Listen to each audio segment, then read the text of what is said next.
fármacos anticonvulsivos. Un tema que reviste interés farmacológico en el sentido de que en los últimos años tenemos nuevos fármacos que no diré están revolucionando, pero sí están renovando, como dicen algunos, el arsenal farmacológico, que eventualmente van a ofrecer algunas ventajas y de repente van a lograr elevar ese porcentaje de eficacia del tratamiento. Cuando ustedes revisen el tema en sus votaciones correspondientes, encontrarán pues que aproximadamente el 65, las 2/3 partes de los pacientes se logran beneficiar del tratamiento y de alguna manera logran controlar adecuadamente su problema epiléptico, ¿no? Porque hablamos de la epilepsia como la principal enfermedad en la cual vamos a encontrar las convulsiones como manifestación sintomatológica. Bien. Los fármacos anticonvulsivos, entonces, debemos considerarlos como fármacos depresores selectivos del sistema nervioso central, utilizados para control y prevención de los trastornos convulsivos y diferentes formas de epilepsia. Entonces, a partir de la definición, nosotros tenemos que entender que convulsión y epilepsia no significan necesariamente lo mismo, como vamos a ver más luego. Segundo, que depresores del sistema nervioso central pueden ser selectivos y no selectivos. Entonces, la forma en que se define el sistema nervioso central involucra una serie de consecuencias. Que cuando hablamos de una depresión no selectiva, empieza por deprimir en primer lugar las funciones que son propias de la corteza cerebral, y es más, de la denominada neocorteza, es decir, que evolutivamente es lo último que ha adquirido, en este caso el ser humano, y que suele ser básicamente funciones represoras. Por eso es cuando uno consume alcohol, siendo un depresor, aparentemente hay una excitación, porque estamos deprimiendo la inhibición y se libera precisamente las cosas que podemos decir son más básicas. A partir de allí la depresión va profundizándose en los lugares más antiguos del desarrollo, la corteza, subcorteza, pasando por hipotálamo, llegando inclusive en última instancia al tronco cerebral, donde están los centros vitales. La depresión a ese nivel evidentemente que va a terminar coma y posiblemente muerte. Y por último está a nivel espinal, donde están los reflejos básicos. Entonces, esa depresión no selectiva involucra ese tipo de depresión, también denominada marcha jacksoniana, es decir, de lo más evolucionado a lo menos, de lo más represor o digamos inhibidor a lo más básico, elemental o vital. ¿Okay? Bien, entonces en este caso los anticonvulsivos son selectivos, pueden deprimir actividad anormal de la corteza sin llegar a esa depresión que culminará, entre otras cosas, en la anestesia general, en el coma y inclusive, decía, llegar hasta la muerte. Bien, el tratamiento farmacológico no es curativo, por eso es control y prevención. En la evolución más favorable, que decíamos alcanzan 2/3 partes de los pacientes, si no hay convulsiones en un periodo de tiempo determinado, poquito a poquito se puede retirar el medicamento y con buena suerte no se hace necesario repetir. Repito, no siempre es así. Suelen tener un perfil seguro, a pesar que hay muchos efectos indeseables, y existen algunos efectos que no son dependientes de las dosis. Recuerden ustedes que un axioma, uno de los axiomas en farmacología es el efecto depende de la dosis. Pero como vamos a comprender por diferentes razones, a veces esto no ocurre de esa manera. ¿Sí? ¿Qué son las convulsiones? Entonces ayer alguien preguntó, ¿qué es una convulsión? Es un episodio paroxístico ocasionado por una descarga neuronal cortical que altera el ritmo neuronal. ¿Qué significa paroxísmico? Agudo, brusco, puede ser intenso, repentino y de breve duración. Eso es paroxismo, ¿cierto? Que se ocasiona por una descarga neuronal cortical en la corteza cerebral, ¿no es cierto? Que va a alterar una función neurológica. Dependiendo de donde ocurra donde ocurra esta descarga, se afectará una función. Si está en la corteza motora, va a haber un trastorno motor. Si es en la corteza que involucra, por ejemplo, el centro del lenguaje, uno puede vocalizar, verbalizar cosas que no vienen al caso. Si ocurre en la zona temporal, puede estar afectado por inclusive alucinaciones. Entonces, en algún momento, para un neurólogo, el diagnóstico diferencial, por ejemplo, de alguna posible psicosis, pasa porque haya un problema convulsivo en esa zona en particular. ¿Okay? Puede haber crisis de risa. Alguien por ahí decía, las crisis de migraña son de origen convulsivo. Queda la especulación, queda, digamos, en el estudio los alcances que puede tener esto. A partir de acá, entonces, nosotros también podemos clasificar las convulsiones. Hablamos de convulsiones focales y hablamos de convulsiones generalizadas. Las focales se van a centralizar, van a quedar en una zona particular de la corteza cerebral. No involucran la pérdida de conocimiento. En cambio, una convulsión generalizada que va a abarcar ambos hemisferios cerebrales, en algún momento se hace un cortocircuito con la parte, digamos, exterior y el paciente entra en inconsciencia. Una característica entonces de los ataques de las convulsiones generalizadas es que el paciente pierde la conciencia. ¿Okay? Las convulsiones parciales pueden ser simples o pueden ser complejas. Simples cuando se compromete, digamos, una sola actividad. Complejas cuando se comprometen más de uno. Una convulsión puede empezar como simple y luego se vuelve compleja. Una convulsión focalizada donde el paciente, repito, no pierde su estado de conciencia, por ejemplo, están ustedes tranquilos, de repente comienza a temblar la mano. Pasa unos minutos y esa es una convulsión focal para la mano derecha, para tal grupo muscular, ¿no es cierto? Ahora, eventualmente la convulsión empieza acá en una mano, se traslada a las dos manos, qué sé yo, de repente por ahí escucha alucinación. Entonces de simple se hace compleja. ¿Okay?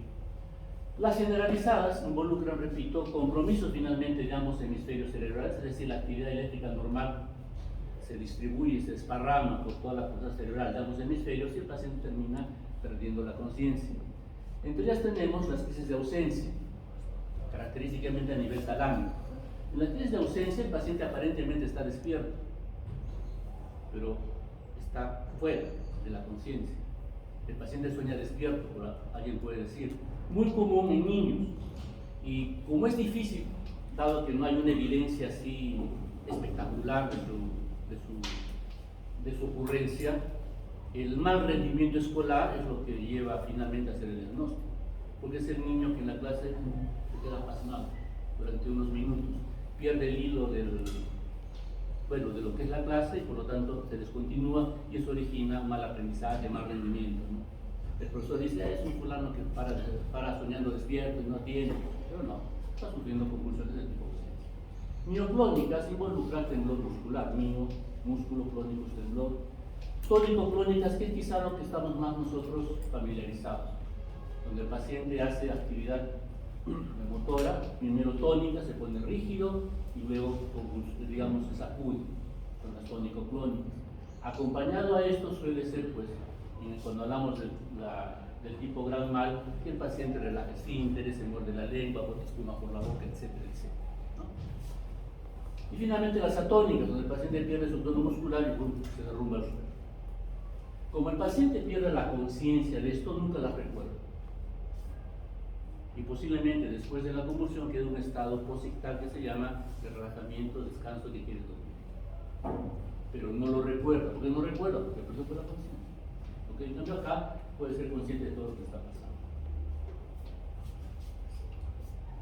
¿Y la epilepsia entonces qué es? La epilepsia, ve usted, Jackson, un neurólogo famoso inglés que vivió a los fines del siglo XIX y primeros años de los siglos XX, decía que es una enfermedad que responde a la aparición episódica de una descarga brusca, excesiva y rápida de una agrupación más o menos extensa de neuronas que constituyen una sustancia gris en el cerebro. Fue localizado en la corteza y hablaba ya de que de un foco epileptógeno que descargaba normalmente, ¿no? Y esa descarga eléctrica normal era la que al trasladarse al resto del tejido cerebral ocasionaba pues toda la sintomatología. Más modernamente, en un libro de neurología ustedes pueden encontrar que es un trastorno del sistema nervioso central caracterizado por convulsiones espontáneas recurrentes. Que haya una convulsión en algún momento no significa epilepsia, puede ser, pero no significa necesariamente epilepsia. La convulsión puede ser debida a hipoxia, la convulsión puede ser debida a hipoglicemia, puede ser debida al exceso de alguna sustancia en el cuerpo, la existencia de un tóxico, ¿no? Entonces el paciente convulsiona, es epilepsia, ¿no? Entonces, la epilepsia, convulsiones espontáneas recurrentes. existe un foco epileptógeno, donde hay una actividad eléctrica normal y permanente. Característicamente hay un umbral convulsivo bajo. Pero recuerden su neurofisiología de la célula, ¿no es cierto? Para despertar los potenciales de acción hay que llegar a un umbral, un voltaje determinado. En los focos epileptógenos ese umbral es más bajo de lo normal, de tal manera que va a existir un estímulo que va a hacer que despierte esa actividad normal. La luz, los olores, alimentos, etc. Hay bastantes, digamos, cuando uno hace la historia clínica, se documenta o estudia al paciente, encuentra que hay algo que puede despertar, ¿no? Muchas veces en el estudio de estos pacientes se les hace ver qué cosa, o se les expone a cambios de luces brillantes, se les hace ver una película con mucho ruido, ¿no? Y despierta pues la actividad convulsiva. Pueden ser primarias o secundarias. Secundarias evidentemente obedecen a infecciones, meningitis, lo más común, meningoencefalitis, tumores. Un paciente adulto que debuta con convulsiones difícilmente es epilepsia, o es cisticercosis o es un tumor cerebral. En cambio, un niño lo más probable es que sea epilepsia, puede ser tumor, puede ser, lo más probable es que sea epilepsia. Y las epilepsias primarias, pues no se conoce la causa. Puede haber, se supone que hay deficiencias bioquímicas, en algunos casos se ha encontrado pues evidencia de algunos canales iónicos anormales, o algún problema con neurotransmisores, o algún otro cambio bioquímico, etcétera, etcétera. No siempre es posible establecer una secuencia genética en todo caso. Durante muchos años hay pues diferentes talleres, seminarios que tratan de sistematizar el problema de epilepsias. Uno de los últimos, que me he buscado últimamente, el 2017, es más o menos cómo los clasifica. A partir de esto se va a simplificar el estudio porque lo vamos a dirigir hacia el tratamiento. ¿Ustedes han revisado su en algún momento? No. ¿Lo van a revisar? Posiblemente sí. ¿Cómo los clasifican? En base a la química. Fenitoínas, barbitúricos, benzodiazepinas, estilbenos, etcétera, etcétera. Al final otros, una lista muy larga de otros. Pues, puede ser interesante, pero si nosotros lo avanzamos de acuerdo al tipo de confusión o el tipo de epilepsia, va a ser mejor de esa manera categorizar. Pueden ser entonces epilepsias parciales o focales, esto en base al tipo de convulsión, generalizada, todo lo hemos visto ya. Y debemos incluir acá, aunque no signifique epilepsia, las convulsiones febriles. O sea, cuando un niño menor de 5 años, cuando hace fiebre, comienza a convulsionar, convulsiones tónico-crónicas. El antecedente de convulsión febril, muy pocas veces, el porcentaje es mínimo, lleva a epilepsia. Entonces, ojo, a los papás. No se preocupe usted en demasía, no se preocupe en demasía. Lo más probable es que pasados los 5 años ya la fiebre no sea ningún problema, mientras tanto hay que cuidar. Ojo, lo verán en neurología o en pediatría mejor. No, el paciente no tiene que llegar a 40 grados para convulsionar. La convulsión se genera cuando comienza a elevar la temperatura. Puede estar en 37,5, 37,7, 37,839 y comienza a convulsionar. No comienza a 40. Es el proceso de elevación por una causa respecto a la convulsión. Y en ese sentido, entonces, hay que evitar que haya la temperatura de aquellos pacientes que manifiestan continuamente convulsiones febriles. Y finalmente, el estado epiléptico. Este sí es un problema grave. ¿Por qué? Porque ni bien termina una crisis convulsiva, empieza otra. Como esa crisis convulsiva puede estar afectando corteza de una manera inadecuada, por un lado, produciendo un posible daño neuronal, por otro tenemos enfermedades tónico-crónicas con compromiso respiratorio y puede llevar a compromiso de la respiración, hipoxia, isquemia, daño cerebral, etcétera, etcétera, ¿no? Entonces, esta es una emergencia importante, felizmente no es muy común, que al finalmente la resolvemos inclusive aplicando anestesia génica, porque la secuencia de uso de diferentes anticonvulsivos no funciona.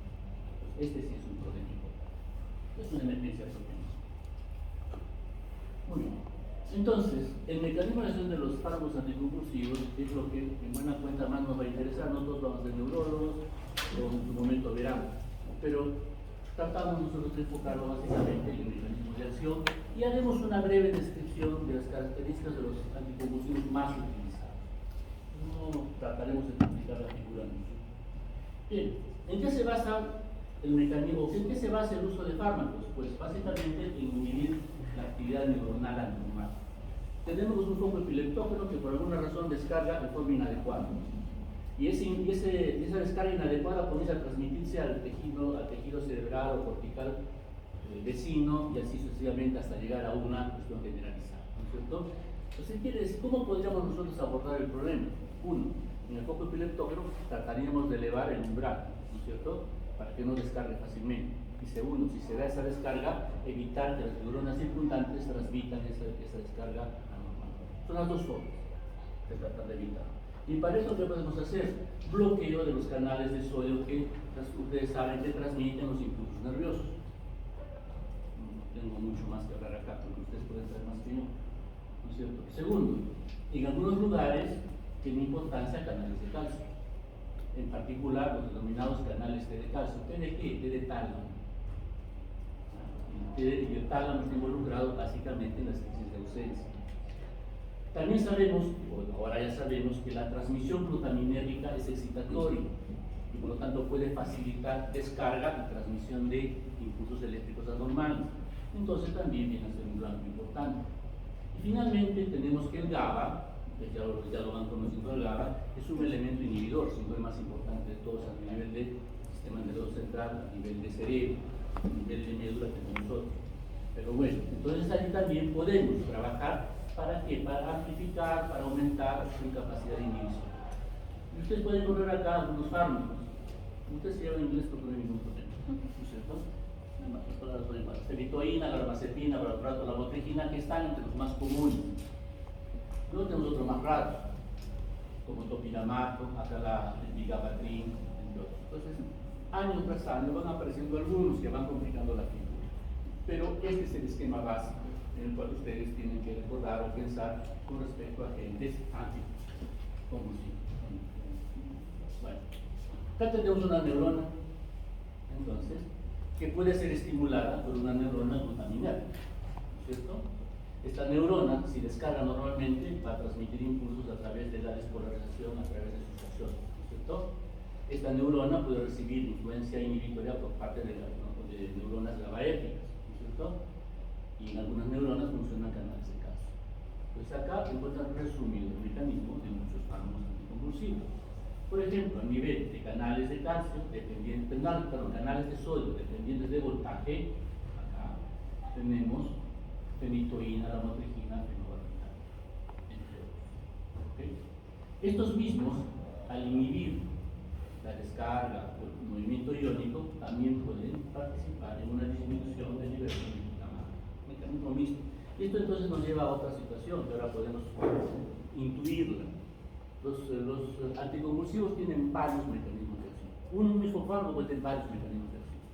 Hay uno principal, que es el que sirve para clasificar, pero van a ver que y eso también, digamos, en el caso del estudio, dificulta precisar el mecanismo más íntimo, y por otro lado nos debe explicar por qué tienen varios usos en diferentes tipos de convulsiones. Okay. Acá en los canales de sodio mismo tienen carbamazepina, subacorticoferritoína, y ya vemos que algunos se van repitiendo. Bien, entre los antagonistas de receptores de glutamato, básicamente sabemos que el tipo de NMDA, ¿cierto? Aquí tenemos el famato, ácido valproico. El ácido valproico también hemos visto, lo vamos a ver por otro lado. En los que son canales de calcio, el tosuximida es el característico, y ácido valproico, se repite, canales de calcio, pero también un bloqueo de NMDA. Luego tenemos acá en los sectores en la cuestión GABAérgica. Conocemos allí que van a participar agentes que van a modular, por un lado, y también pueden reemplazar o potenciar la acción del GABA. Las benzodiazepinas y barbitúricos, ustedes los conocen bien, han sido motivo de hablar en los días anteriores. Por acá tenemos vigabatrina, tiagabina y novalgina. Entonces, el aspecto de GABA es interesante, porque resulta ahí toda una materia de fármacos que se han ido introduciendo. ¿Okay? No solo en cuanto al receptor de GABA, donde las benzodiazepinas y los barbitúricos como agentes alostéricos, ¿no? Moduladores alostéricos positivos, sino también en el mismo funcionamiento del GABA. El GABA, vean ustedes, se libera, inhibe y se recapta. Entonces, en el mecanismo de recaptación podemos trabajar. Si impedimos la recaptación, tenemos más GABA inhibiendo. Y reportamos impulsos anormales. ¿Quién puede actuar así? ¿Actúa así? La tiagabina. ¿No? El GABA dentro se puede metabolizar. Se va a metabolizar principalmente a través de esta transaminasa, que lo va a transformar el GABA en un semiácido succínico. Ese succínico entrará al ciclo de Krebs. La bigabatrina, inhibiendo el metabolismo degradativo del GABA. ¿No? Luego tenemos acá la gabapentina, que va a actuar aquí a nivel del ácido glutámico, que es el precursor del GABA, facilitando su uso. En otras palabras, fabricando más GABA. En algunos textos dicen todavía no, ¿cómo funciona la gabapentina? Dice desconocido, se presume. En todo caso tenemos ya una mejor aproximación en la síntesis de GABA. ¿Quién actúa directamente en el sector de GABA? Como agonista, ya no como modulador, sino como agonista, el progalina. Nombres que de repente nunca más nos van a escuchar o leer. Algunos son nuevos para mí, pero ¿qué sucede? Que desde el punto de vista farmacológico, el conocimiento de cómo funcionan las cosas nos permite ¿qué cosa? Descubrir, buscar elementos farmacológicos que puedan ser utilizados. ¿No? Entonces, vamos ya a lo más práctico. De acuerdo al tipo de convulsión o de epilepsia, nosotros tenemos fármacos de primera indicación. Entonces, cuando hablamos de convulsiones parciales, tónico-clónicas generalizadas, los medicamentos de elección son estos: fenobarbital, el más antiguo, el menos común de uso, fenitoína, quizás el más utilizado, carbamazepina, que actualmente la más utilizada. Deben utilizarse por sí solos, sería un ideal, pero la verdad es que no se pueden utilizar por sí solos. O sea, difícilmente una epilepsia es controlada con un solo fármaco y es combinada. Y esas combinaciones tenemos varias, unas más o menos recomendadas. En las crisis de ausencia, en las talámicas, el medicamento de elección es la etosuximida. En nuestro medio se utiliza poco, si acaso lo encuentro. ¿Qué utilizamos entonces? Podemos utilizar clonazepam, una benzodiazepina. Pero estas benzodiazepinas tienen un problema. Las benzodiazepinas fácilmente generan tolerancia. Entonces, después de un tiempo de uso no nos sirve. Pero veamos acá el ácido valproico. El ácido valproico, muy utilizado, especialmente en niños, nos saca del problema. En los síndromes mioclónicos, donde predominan temblores musculares, algunos son desde la etapa neonatal, hay toda una serie de enfermedades, etc. El ácido valproico es lo que se utiliza.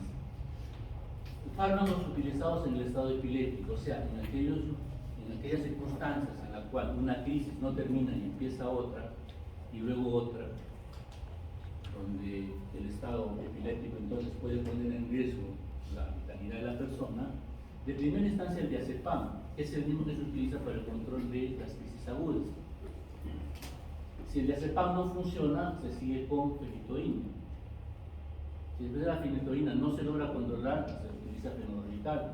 Y si no funciona, hay que ponerle anestesia general. ¿Esto en qué tiempo? Pues lo posible menos pues, de 15, 20 minutos. Al contrario, el riesgo de daño es importante. Una convulsión típica, ¿cuánto dura? 3 a 5 minutos. Seguro que puede durar un poquito más, pero ya si demora más ya hay que tener mucho cuidado. Entonces, ¿y qué debemos hacer? Debemos colocar el medicamento si se puede. Imagínense un niñito pues, de 3 añitos gordito que comienza a temblar, a moverse, a sacudirse. Encuéntrenle una vena. No lo van a encontrar, no lo van a poder encontrar. Entonces, lo más prudente es, en forma conservadora, esperar que transcurra la convulsión, ponerle una vía por si acaso se presente una adicional. Si tiene vía colocada y el paciente hace otra vez convulsión, se le coloque el diazepam diluido lentamente hasta que cese la convulsión. Si no cede la convulsión, estamos entrando en un estado epiléptico, entonces ponemos el ahí. Mientras tanto, estamos pensando en intubarlo, ¿no? ¿Qué pasa si no? Y luego, como les digo, podríamos terminar inclusive en anestesia general. Las convulsiones febriles son cuadros pues, tónico-clónicos espectaculares, muy penosos para los papás. Bueno, o para ustedes en emergencia también lo puede ser, porque no saben si es una epilepsia que debuta, si entrará en estatus, qué sé yo. Entonces, el medicamento de lesión será el diazepam, en último lugar fenobarbital. El diazepam entonces es lo más utilizado. Si lo pueden por vía endovenosa, si no por vía rectal. Es más fácil de utilizarlo por vía rectal, ¿no? En la jeringuita, una jeringa de 1 mililitro, ustedes cargan el diazepam, sacan la aguja y lo introducen por vía rectal. Sería la forma, digamos, más factible de utilizar. Bien, con esto en mente entonces, ya, la fenitoína, uno de los principales fármacos más utilizados por experiencia, por tiempo, por costo, ¿no? Su mecanismo de acción básicamente es un bloqueo de canales de sodio, impidiendo la transmisión de impulsos eléctricos, en este caso normales. Esto puede alterar el balance de los transmisores, como hemos visto, podría en algún momento dificultar o inhibir la liberación de glutamato. Eventualmente puede también disminuir el ingreso de calcio en potenciales de acción, una trastocación de la actividad eléctrica. La farmacocinética, como todo medicamento, hay que suponer que es liposoluble, llega bien a través de la barrera principal y todo lo demás. Por vía oral, la absorción puede ser lenta, pero llegará finalmente a ser completa. En emergencia se utiliza la vía endovenosa. Ojo, la fenitoína como tal es poco soluble en agua. Entonces hay un derivado que permite solubilizarlo y utilizarlo precisamente por vía endovenosa. Como todo fármaco muy liposoluble, se une en alta proporción a proteínas plasmáticas y también ustedes saben que esos también sufren un alto metabolismo hepático. Sin embargo, fenitoína tiene el problema de que en dosis altas, si se requiere utilizar dosis altas, satura en el sistema, la eliminación del fármaco se vuelve a un nivel más o menos constante y tiende a acumularse, y al acumularse genera toxicidad. La eliminación finalmente a través del orina. Efectos adversos están en función de la depresión del sistema nervioso central. Entre los signos más peculiares están la ataxia, la dificultad para caminar, problema de marcha, nistagmo, movimientos anormales de los ojos. Puede haber problemas intestinales, característicamente hiperplasia gingival. Puede haber cambios de conducta, se disminuye el rendimiento escolar en el caso de niños y otras cosas más que van a impedir un buen desarrollo, si quieren ustedes, en el niño, básicamente. Lo clásico, hiperplasia gingival reversible, es decir, suspendiendo el tratamiento, revierte esto. La carbamazepina, otro fármaco muy utilizado, bloquea canales de sodio, tiene algunas características similares a la fenitoína en el sentido de absorción lenta, pero también completa.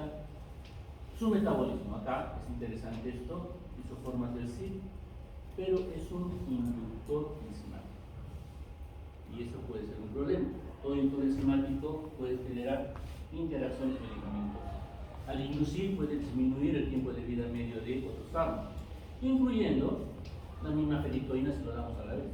Entonces ahí se generan ciertos inconvenientes. Su mismo autometabolismo puede, la vida media puede disminuir en tratamientos prolongados. Su metabolismo activo es un hipóxido. Efectos adversos, igual depresión del sistema nervioso central, el centro respiratorio. Acá, aplasia medular. Entonces, esto exige hacer vigilancia de fórmula sanguínea cada cierto tiempo y es potencialmente patológico, otro problema que puede tener la carbamazepina. Tiene otras indicaciones que vienen sobre todo derivadas de transmisiones digamos, en vías nerviosas anormales, de tal manera que se utiliza en la neuralgia del trigémino. Le da un test, es un cuadro doloroso muy intenso, donde hay un dolor facial insoportable, donde los anticonvulsivos, la carbamazepina, son los agentes que se utilizan para su control, y cuando esto falla, se inyecta alcohol en el ganglio de Gasser, y si no, hay que hacer cirugía para hacer ablación de raíces. Pero carbamazepina también se utiliza como un agente estabilizador del estado de ánimo, al igual que otros fármacos de índole anticonvulsivo. Y esto determina que puedan ser utilizados en vez de litio en los pacientes que están en su psicosis maníaco-depresiva o trastorno bipolar. El ácido valproico es otro elemento muy utilizado, especialmente en niños. Recuerden que el ácido valproico va a ser muy utilizado en las crisis de ausencia, donde no se utilizan fenitoína ni carbamazepina. Y acá viene a recordarles que el diagnóstico finalmente de una epilepsia tiene que ser muy preciso. Porque si nosotros nos equivocamos en el tipo de epilepsia y le damos un anticonvulsivo que no es el adecuado, profundizamos el problema.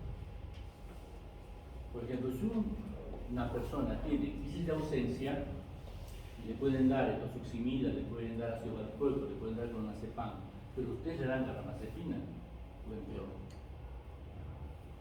Pues, el diagnóstico debe ser preciso. Evidentemente, el neurólogo, el neuropediatra, tiene la voz, pero en el seguimiento del paciente es difícil saber entender y manejar.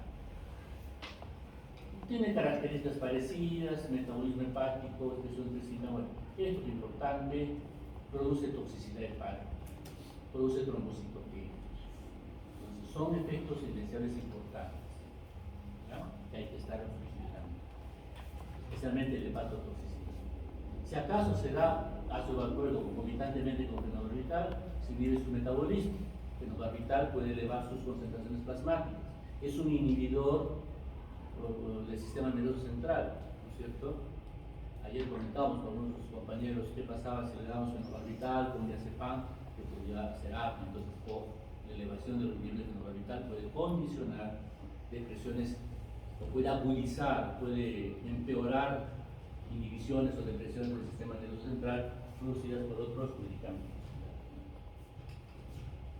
La motrigina. La motrigina es uno de los últimos elementos que está siendo utilizado. Y eso decir último puede sonar chistoso, hace 10, 15 años. Pero es penúltimo. Hablar de fármacos de uso común significa hablar de 30, 40, 50 años, porque hay toda una trayectoria al respecto. Fármacos nuevos, después de unos 10 años, ya están comenzando a funcionar, se les conoce mejor sus virtudes y sus defectos. La motrigina empezó como un fármaco de apoyo, combinado con otros cuando no había buen control. Actualmente puede trabajarse solo. Empezó trabajándose con las convulsiones tipo gran mal, un poco refractarias, inclusive ahora puede aplicarse por otras cosas, incluyendo las crisis de ausencia. Entonces, la motrigina actúa principalmente por bloqueo de canales de sodio, pudiendo actuar sobre canales de calcio, lo que explica por qué sería bueno en las crisis de ausencia, ¿cierto? Bueno, farmacocinéticos, ustedes pueden verlo acá, una cosa muy común, digamos muy diferente al resto. Acá es donde debemos nosotros hacer un poquito más de los efectos adversos. Vértigo, cefalea, diplopía, somnolencia, son productos de inhibición, pero tenemos acá problemas a nivel cutáneo, de tipo hipersensibilidad. Inclusive podríamos hablar acá de síndrome de Dres, ¿cierto? Hemos visto cuando hablamos de RAM, síndrome de Dres. Bien. Fenobarbital es un barbitúrico, unos pocos barbitúricos, ya sabemos cómo actúa. Bueno, de fenobarbital recordar, entre otras cosas, que es inductor enzimático.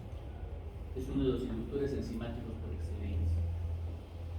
Recuerden ustedes, porque en el niño que tiene neonato que tiene hiperbilirubinemia neonatal, si esta es más o menos acentuada, se da fenobarbital para elevar la capacidad de síntesis de hormonas del sistema metabólico hepático que depure la bilirrubina, ¿no?, además de la exposición al abuso perlético.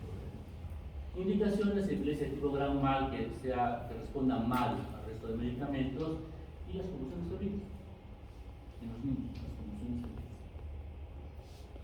tienen carácter. Efectos indeseables: la sedación, la adicción, anemia megaloblástica, porque interfieren con la vitamina B.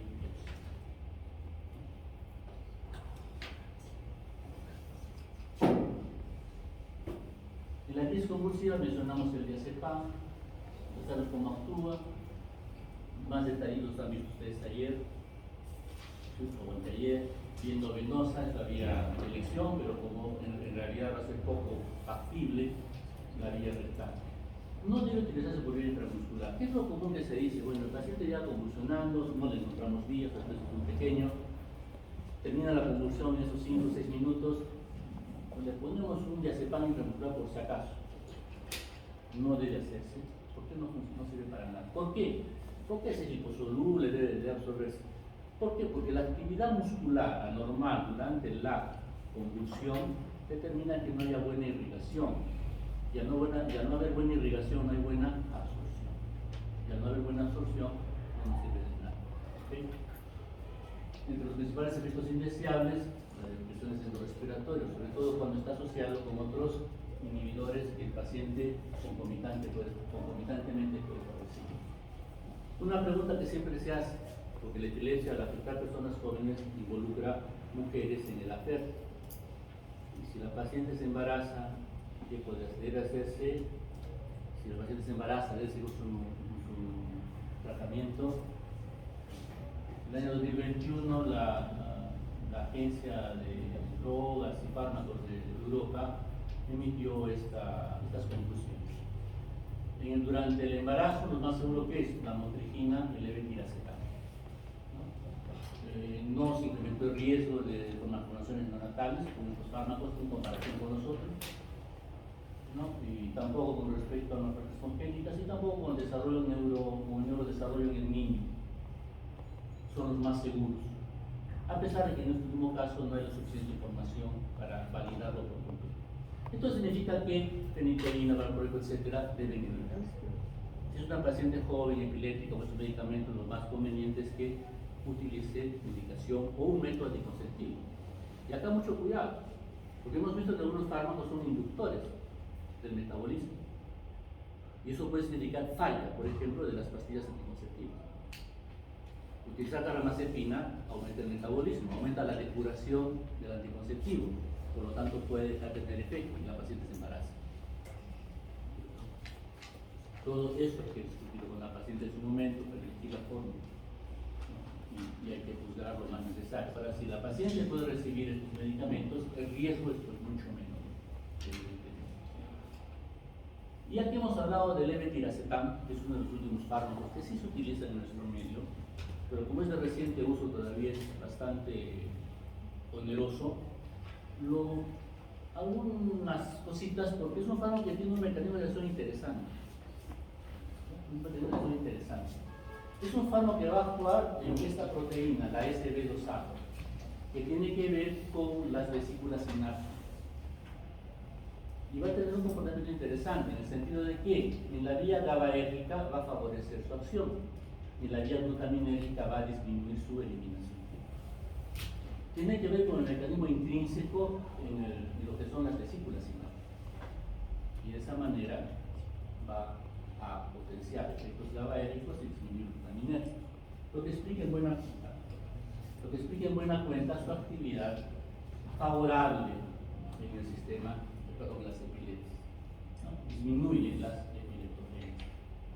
Un cerebro epiléptico, comparativamente a nada. Y esto también es interesante, en el sentido de que el uso del levetiracetam favorece, ¿no? Una adecuada acción del factor nervioso derivado del factor de crecimiento neural derivado del cerebro, con disminución pero una inhibición más bien de este sistema que favorece la cicatrización en zonas del cerebro que pueden explicar actividades intelectuales, o que favorece la fibrosis, los astrocitos y la fibrosis en tejido cerebral.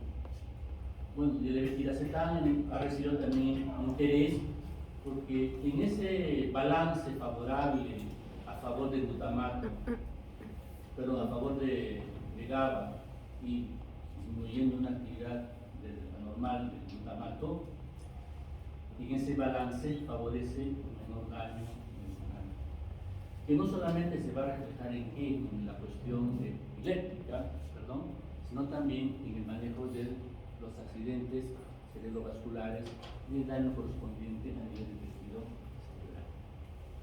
Entonces, el levetiracetam en ese sentido ofrece cositas interesantes. En el futuro, cuando ustedes sean profesionales hechos y derechos, licencia 007, entonces van a poder conocer más detalles de esto. Y quién sabe, por ahí algún neurólogo puede venir con ustedes y tendrá que recibir. Muy bien, es todo lo que tenemos que compartirles.